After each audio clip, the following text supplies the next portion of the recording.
Good morning, y'all. Dr. Amber here. I wanted to talk a little bit about expectations for moms versus dads, and this is inspired by my weekend of travels. Um, I also just finished the Fox 5 segment, so that's why I'm in my basement, um, have a full face of makeup on because I literally just got off of my segment with Fox 5, and this morning the segment was about summer anxiety and how as people the summer ends, your anxiety starts to increase about going back to school, or your kids going back to school, responsibilities starting to start up, yada yada yada. Either way though, we are going to talk about something else. I wanted to tell a little bit of a story of how my travels were. This past weekend, me and my family went to Ohio because I'm from Ohio, and there were certain things that kept happening that made me think a lot about the conversations we have about default parenting. So I want to share these stories with you and just kind of like reflect with you about what came to me throughout these experiences over the weekend as I was traveling with my family, and just see what y'all think as well. But for anyone who is not super familiar with me, I'm Dr. Amber. I am a clinical psychologist, and I love to talk about default parenting, dysregulated parenting, which are two separate things, but I talk about both. Parenting in general for millennials specifically, and just how do we take care of ourselves as we do this thing called life with kids. And so let me just start with the story. So this weekend, my family and I, me, my husband, and my children, we traveled to Dayton, Ohio.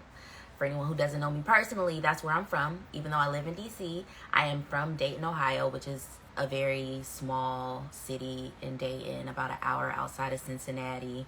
I'm a Midwestern girl, a Buckeye. I literally like grew up in Ohio. I lived at least 25 years in Ohio before I started to move and stuff. I haven't lived in Ohio since 2015, but I definitely, most of my life was in Ohio. But either way, we traveled back to visit my mom, my brother, my family, and we had a great time, y'all. Like, it was probably one of the best visits that I've had in a while, to go back and see my family. Because just being honest, traveling back home, it's just complex. For anyone who has moved away from their family, or, for those of you who are like the first in your family to do stuff, or the one and only in your family to like leave home, it's just a lot of feelings, a lot of complicated feelings, like yada yada yada. So going back home is not always super easy emotionally for me, but this time it was good, and I had a great time. But there was this thing that kept happening with my family, so like me, my children, and my husband, that I was like, ooh, that's really interesting, and I wanted to share it with you. So we flew from DC to Ohio, and it was pretty simple. My kids have been on planes before, but it's been a while. The last time they were on a plane was 2 years ago. So Eden was like 5 weeks, my son was 2, but this time they're 4 and 2. So they traveled, we all got on a plane together. The plane ride is like an hour long, so it's not long at all. It's very easy, right? And so, y'all know, me and my husband tag team everything. One thing about us is that we are a team. We are a partnership. And we're not perfect, but we absolutely prioritize teamwork and partnership when it comes to our marriage. And that's exactly what I like to talk about when I'm talking about default parenting. There should rarely be situations where one person is doing all the things if you are in a marriage or in a partnership with someone else. It is a partnership for a reason. And so we need to be splitting up some stuff. We need to be tag teaming some things. It cannot all fall on me or him. That's not fair. And unfortunately, what we typically see is that if there is a cisgender, heterosexual, heteronormative marriage or partnership, most of that stuff is falling on mom or on the woman. And that's just not okay, because we already know, like we talk about, there are negative consequences for mom's mental health, negative consequences for mom's well-being, negative consequences for mom's overall happiness and satisfaction in life. negative consequences for moms, physical health, negative consequences for the fucking partnership and marriage. Ain't nobody gonna be happy if mom's doing everything. And then also negative consequences for mom's relationship with the kids. And so that's why I like to talk about dysregulated parenting as well. We'll get into that later. Actually, I have a live about that. Y'all can check it out. But when there is a default parent, that default parent is likely overwhelmed, overstimulated, exhausted, overburdened, and dysregulated. And when all those things are happening, that doesn't make for a solid relationship with your partner or your children. And so there are so many reasons why we really need to think about, like, okay, is default parenting happening in my home? And if so, what do we do about it, right? So going back to my story, my husband we're tag teaming everything, and people are seeing this as we're in the airport, right? And so, and you know what, this is a side note, but this is something that I need to say. I hate when people are always like, oh, it's never 50-50. It's never 50-50. That always is like the knee-jerk response whenever I'm talking about default parenting or how people need to be like really thinking about whether your relationship is a partnership. People are always like, well, things are never 50-50. Well, duh, it's not going to be 50-50, but it damn sure can be 80-20. Like, I can't be doing 80% of the things and you only doing 20. It may not 50-50, but can we get closer to 60-40? Can we get closer to 55? What's the next number? 55, 45, whatever it is. No, it's not going to be 50-50, but over the course of time, it better be close to it. And that's how I feel about this. Like, it better be close to it when we look at the course of 10 years. When we look at the course of 5 years, it better be close to 50-50 or something's not right. In any given moment, it's never going to be 50-50. We are never going to be doing the exact same things. We're never going to be matched up perfectly. But if I look over the course of my life with my partner and what we have contributed to raising these children, if it's not close to 50-50, we have questions.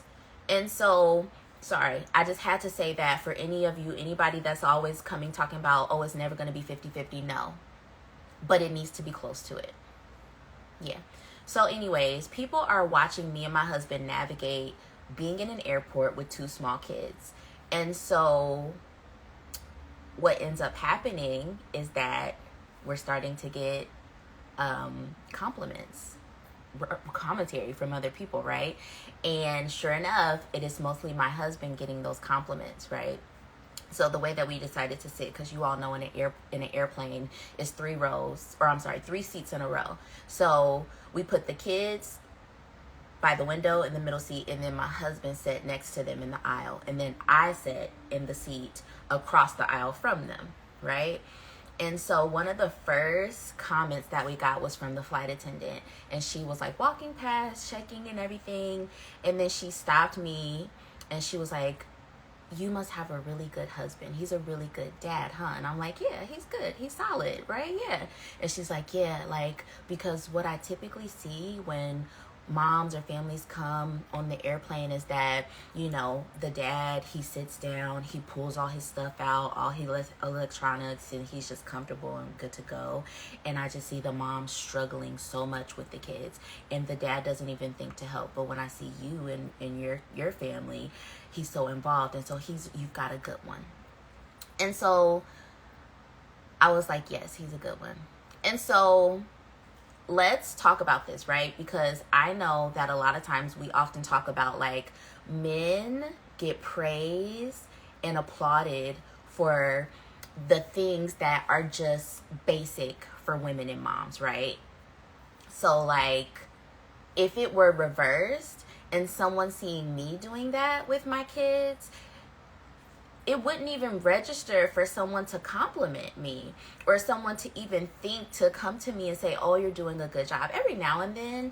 But like, men, when we see men in public being engaged and active with their children, especially when their female or their female partner, their wife is there, it's like shocking for people.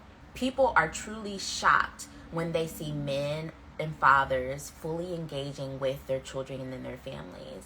And so, y'all, this is a common occurrence for us. Whenever we are out and people see us navigating our family together, my husband gets a lot of compliments. And that was just one of them. The flight attendant coming up to him. So first she said that to me, right? And then she turned to him and she was like, I was just telling your wife that you must be a really good dad, a really good husband, because typically we see, moms coming in on the airplane struggling with the kids and the dad's just sitting there and not helping. And he's like, yeah. And so, y'all, I had to really think very critically about my reaction to this, right? Because often on the internet, that can make us, because I know I'm talking to mostly women and moms right here, kind of like, yo, what the fuck? Like, we've been doing this. Where are my compliments?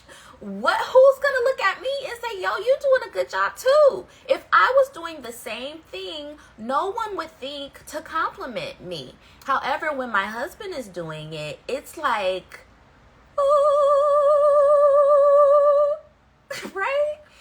And so that was my first reaction. But then I also had to sit and think. It's not fair for me to take away that from him because, yeah, he is a good dad. He is a good husband. He is a good partner. And instead, I needed to think more critically and think, okay, what is happening here? It's not that he should not receive this praise, because he should. Rather, it is a reflection of what plays out in our society time and time again, over and over again. And so what many people are seeing, and it's evidenced by how many compliments and comments we get when we're out as a family, is that moms are mostly responsible. Moms mostly have to juggle all the things. Moms have to do it. And in our society, we just don't get to see those examples of dads doing this shit. And so those comments are a reflection of that. And it's not that the dads should not get the comments, because quite frankly, and I've been thinking a lot about this, how do I say this? We just have not seen those examples in abundance of dads being super engaged. Dads doing the same things as moms. And so now that we're seeing it, when we're thinking about behavioral change, right, especially in the context of a society or a community, you do have to praise the people doing it so the other people around can be like, yo, I need to be doing this too. So maybe it's not so bad that the engaged dads are getting praise in society for doing the things that we used to do. And rather, it just needs to be acknowledged that parenting is hard, period. When you see any parent in the airport, you need to be praising them like, yo, I know that this shit is hard and you're doing a damn good job, whether it's a mom or a dad. But y'all, that is why the dads are getting the praise right now. It's because it's so wildly abnormal and unusual to see dads engaged in the manner that we are now starting to see some millennial dads do. That is why when me and my husband are out with our kids, he's constantly getting praised. And it's not because I don't deserve the praise either. And it's not that he doesn't deserve it, because he does. But rather, people who are not used to seeing that are looking at that and they're realizing, oh my gosh, this is different from what I'm used to. And instead, I think we need to be thinking about that as okay, these dads, these men who are being more engaged, being more involved, doing the things that their fathers didn't do, they're really trendsetters, honestly. They are shifting the status quo. They are shifting the narrative. And we know that it's hard to shift the narrative. We know that it's not easy to shift the status quo. I don't know the right words, but y'all know what I'm saying. That's not easy to do. And so I'm grateful for the men and the fathers who are doing it. And I just want to speak to like that reaction that we have as mothers and women when our partners, our male partners, are constantly getting praised for the things that we do all the fucking time and nobody notices. Again, it is a function of how society has diminished and undervalued the role of a woman and a mother. And so I wanted to just like talk about that and really bring that out. It's not that these men should not get praised, because they are doing something that is different. They're doing something that needs to be seen in the public. And if I would have turned to my husband like, you didn't deserve that praise, because I do that shit all the time, I wouldn't talk to him like that. But like, I know sometimes that we feel that way. Like when a man or a father gets praised for something we do all the time, it's like, we can't do that. And rather, we need to just really realize like he is doing something that most people have not seen before, and great fucking job. And it is a function of how society has continued to undermine and devalue us. And that shit is not fair. And so I'm, again, constantly thinking about, okay, so what do we do instead? What do we do instead? You know, I just think it's so misguided for us to be waiting on society and culture to like value us, to value, you know, our contributions. We got to do that here. You know, I had a podcast interview with Dr. Cecily Moore, just in case she's listening. Yes, I got a comment here. Yes, my husband received a compliment at the airport for being an engaged father. So definitely, y'all, if y'all missed it, rewatch out, because I share the story of what happened and just my thoughts about it. But Dr. Cecily Moore, I had a podcast interview with her like probably a year ago. And she said basically like for Black women, we got to save ourselves. We cannot sit and wait for society to value us, to like see the value in us. We can't wait for society to see that being a mother is valuable. We got to do that. And so how we do it is radically taking care of ourselves. Yep. Is radically taking care of ourselves. If society is not going to look at you in the airport and see that you have been doing the same thing that your male partner has been doing for centuries, don't wait for them to see that. Please, yes, acknowledge that my husband and my father is, you know, doing something different, things that he's never seen before. He's creating a new path. He's carving out the path. The dads are active and involved now. Great. And you know what? I'm about to go sit back and take care of myself. I'm about to go make sure I get my self-care in. I'm about to get these walks. I'm about to go take care of myself. I'm about to drink my tea and meditate, keep myself hydrated. I'm taking care of myself because society is not going to value me in the way that I know I need to be valued, so I'm going to do it myself. And that's what I want all of us to do. We cannot get upset by the fact that society is now valuing the things that men and fathers probably should have been doing for forever. Let them have that, because there's a whole other thing. I don't know if y'all follow men, and the men and fathers are having other conversations that need to be had about their own self-care, about how they take care of themselves, about what it means to step up and show up as a father, what it means to restructure what masculinity means, because that shit is shifting. Before, masculinity used to be so dependent upon how much you can provide for your wife and your children, but now we are showing up and showing out. And so men are truly having this identity crisis around what is my role. And so there's so many men having that conversation, and it's so needed. And so as they are working on that, restructuring that, they probably do need that praise and that recognition in society to say, it's okay for you to be engaged with your family.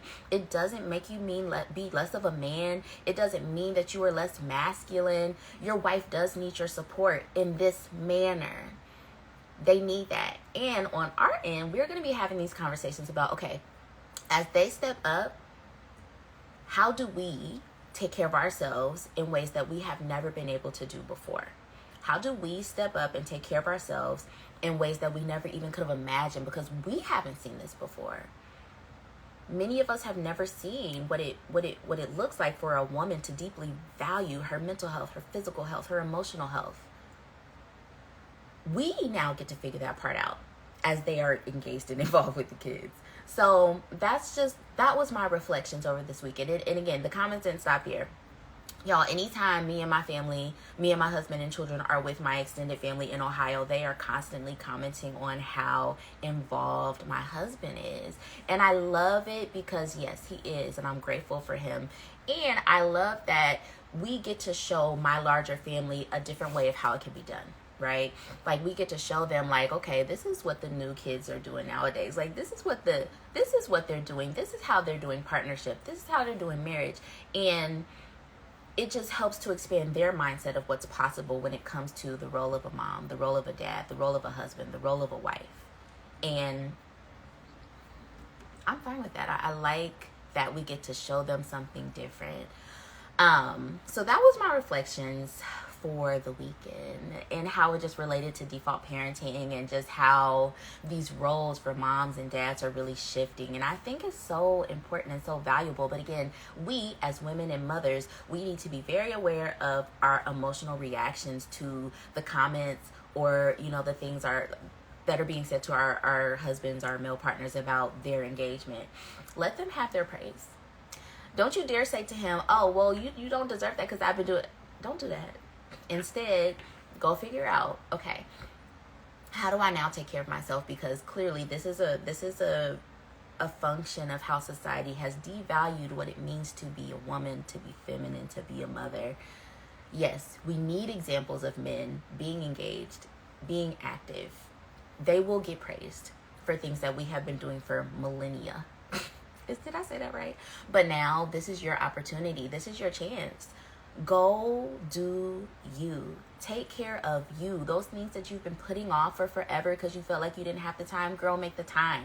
Those things that you felt like you could never do until your kids are older, don't fucking wait. Take care of yourself. Engage with your desires of what you want for your life, because this is our time. It truly is. Okay, that's it, y'all. I gotta go.